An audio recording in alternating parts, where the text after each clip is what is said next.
صبح جب میں نے انقلاب اردو اخبار کھولا تو ایک خبر نے دل کو ہلا کر رکھ دیا، اور یہ خبر ایسی تھی کہ افسوس بھی ہوا، غصہ بھی آیا اور ترس بھی آیا۔ خبر کیا تھی؟ آپ دیکھیں کہ مفلس ماں نے 2 بیٹیوں کے ساتھ موت کو گلے لگا لیا۔ اور یہ خبریں تو ہم لوگ اخباروں میں پڑھتے ہی رہتے ہیں، لیکن اس خبر نے غصہ کیوں دلایا اور افسوس اس خبر کو پڑھ کے کیوں ہوا؟ کیونکہ سوسائڈ کرنے والی جو ماں تھی وہ ایک ایمان والی تھی، اسی لیے افسوس زیادہ ہوا۔ علی گڑھ کے اسلام نگر میں ایک ہی خاندان کے 3 افراد نے زہر کھا کر خودکشی کر لی۔ خاتون کے شوہر کا کئی سال پہلے ہی انتقال ہو چکا تھا۔ خاتون کی صحت بھی خراب تھی، جس کی وجہ سے ان کا جینا مشکل ہو رہا تھا۔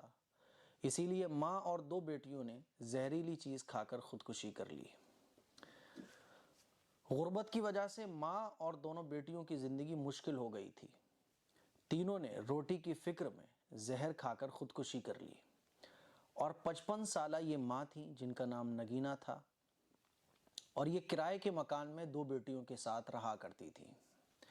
میرے عزیز بھائیوں، میری بہنوں، افسوس اس لیے ہوا کہ ایک ایمان والی خاتون، ایک مسلمان خاتون، جس کا ایمان تھا کہ اچھی اور بری تقدیر اللہ کی طرف سے ہوتی ہے، ایک ایمان والی خاتون نے اس طرح کی حرکت کی، اس طرح کا قدم اٹھا لیا۔ ہو سکتا ہے آپ لوگوں میں سے بہت سارے لوگ ترس کھائیں کہ ارے بیچاری پریشان تھی، یہ تھی وہ تھی۔ پریشان تھی، وہ ایک مسئلہ اپنی جگہ ہے، لیکن سوسائڈ کرنا، خودکشی کرنا، یہ اتنا بڑا جرم ہے جس کو اسلام میں حرام قرار دیا گیا ہے۔ رسول اللہ صلی اللہ علیہ وسلم نماز جنازہ نہیں پڑھاتے تھے ایسے شخص کا جو خودکشی کیا کرتا تھا۔ حضور نے ناراضگی کا اظہار فرمایا ہے، حضور نے غصہ فرمایا ہے ایسے شخص پر جو خودکشی کر لیتا ہے، سوسائڈ کر لیتا ہے۔ ناگواری کا اظہار حضور نے فرمایا ہے۔ اللہ تعالیٰ نے حرام قرار دیا ہے خودکشی کو، اس کے باوجود ہم یہ سمجھتے ہیں کہ یہ مسئلے کا حل ہے۔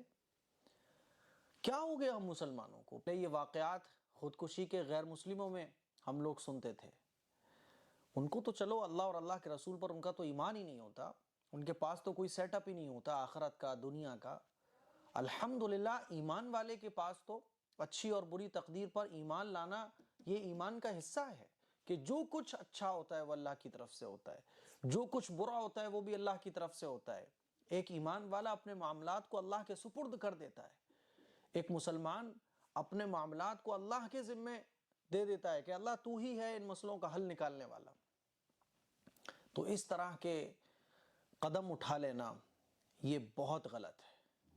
میرے عزیز بھائیوں، میری بہنوں، مشکلیں زندگی میں آتی ہیں، زندگی نام ہی مشکلوں کا ہے۔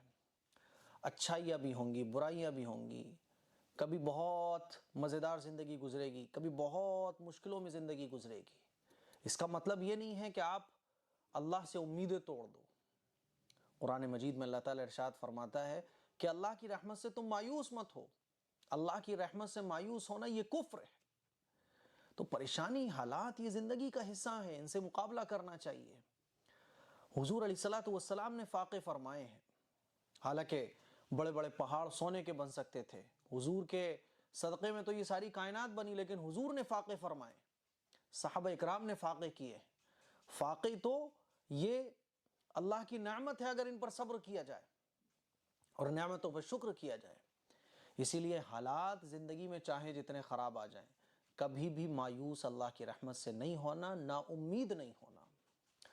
دوسری بات اس واقعے سے اور اس خبر سے، جو غصے والی بات تو یہ ہو گئی، اور افسوس کی بات اور ترس کی بات یہ تھی کہ یہ خاتون جو اسلام نگر میں رہتی تھی، اس کے آس پاس کتنے مسلمان ہوں گے جو اس کے پڑوسی ہوں گے، کتنے مسلمان ایسے ہوں گے جن کے پاس بلٹ ہوگی، کار ہوگی، کتنے اس کے محلے میں مسلمان ایسے ہوں گے جو ہزاروں روپے صرف پیٹرول میں پھونک دیتے ہوں گے۔ اس محلے میں رہنے والے کتنے مسلمان ایسے ہوں گے جو زکوٰۃ دینے کے لائق ہوں گے، جو زکوٰۃ دیتے بھی ہوں گے۔ کتنے مسلمان ایسے ہوں گے جن کے پاس لاکھوں روپے کا تو صرف فون ہوگا، لیکن کیوں اس پڑوس میں رہنے والی خاتون کے درد کو وہ مسلمان نہیں سمجھ سکے؟ ہمارے اندر یہ بے حسی کیوں آ گئی ہے؟ ہم بے حس کیوں ہو گئے کہ ہمیں اپنے پڑوس میں رہنے والی خاتون کا درد سمجھ نہیں آتا، ہمیں اپنے پڑوس میں رہنے والے گھر کی پرابلم فیل نہیں ہوتی، اس کے فاقے ہمیں کیوں محسوس نہیں ہوتے، اس کی بیماریوں پر اس کو دوا نہ ملنے کا اظہار ہمیں کیوں نہیں ہوتا؟ میرے عزیز بھائیوں، میری بہنوں، یہ فکر کی بات ہے۔